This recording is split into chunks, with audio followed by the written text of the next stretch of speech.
சரி Okay, next sir. இது Cartesian equation கொடுத்துக்கிறான் right ஆங்கிள்ஸ்னா பியோட வேல்யூஸ் கேட்குறேன்.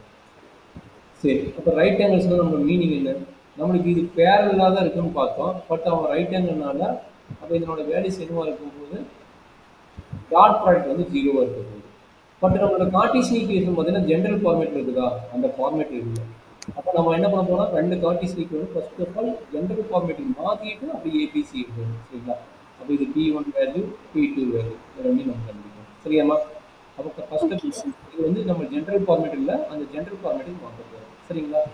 அப்போ first Okay, sir. Line equation 1 line equation என்ன கொடுத்தா 1 minus x divided by 3 equal to 7y minus 14 divided by 2b equal to z minus 3 divided by 2. அப்போ நம்ம general format பார்த்தோன்னா என்ன வரணும், இங்கே பார்த்தது ரெண்டுக்கும் மைனஸ் வெளியே வரணும். அப்போ மைனஸ் வெளியே வந்து என்ன ஆகும், x minus one divided by minus three. கரெக்டுங்களா? இது நம்மளோட general format. X minus x one equal to y minus y one வேணும். அதனால ரெண்டுக்கு காமன் இருக்குது 7 இருக்குது. அப்போ 7 வெளியே எடுத்துட்டு கிடைக்கும் y minus two divided by 2 equal to இது ஜெனரல் ஃபார்முலா, இது ஒரு பிரச்சனை இல்லை, z minus 3 divided by 2.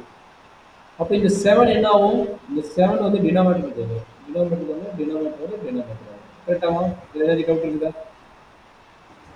இல்லைங்க sir.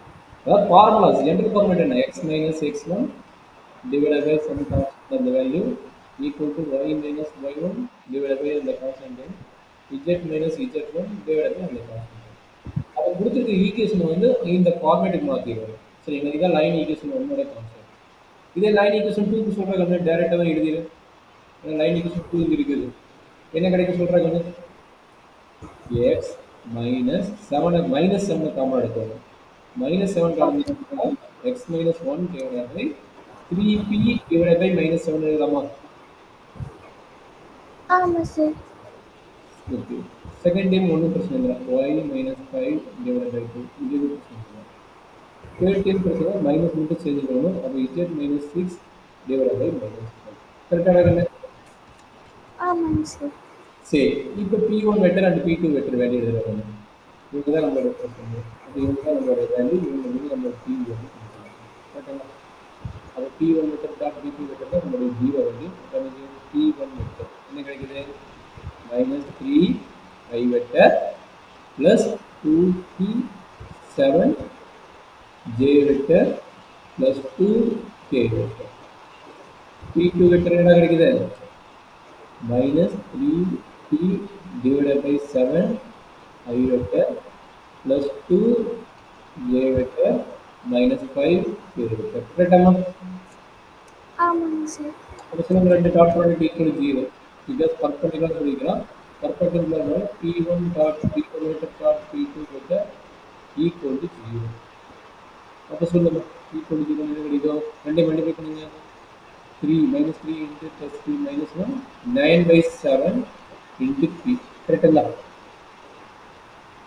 plus into 4 by 7 into p minus 10 equal to 0. கரெக்டாக? ஆமாம் சார். அப்போ என்ன வந்து சொல்லி பார்க்கலாம், ரெண்டு கம்ப்ளீட் பண்ண என்ன கிடைக்கும் பார்க்கலாம்.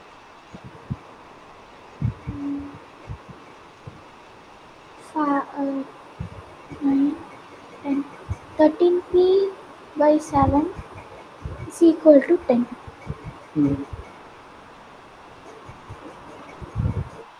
13p is equal to 70. 13p 13p divided by 7 equal to 10. 10. So 13p equal to 70 and p is equal to 70 by 13. Okay. அவ்வளோதான், இதுதான் நமக்கு தெரியும். ஸோ இது பர்பெண்டிகுலர் ஃபேஸு. ஸோ இது கொஞ்சம் இம்பார்ட்டன்ட், கொஞ்சம் கேர்ஃபுல்லாக பார்க்கணும். Okay sir. நம்ம ஜென்ரல் ஃபார்மேட்டுக்கு மாற்றிட்டு அப்புறமேட்டு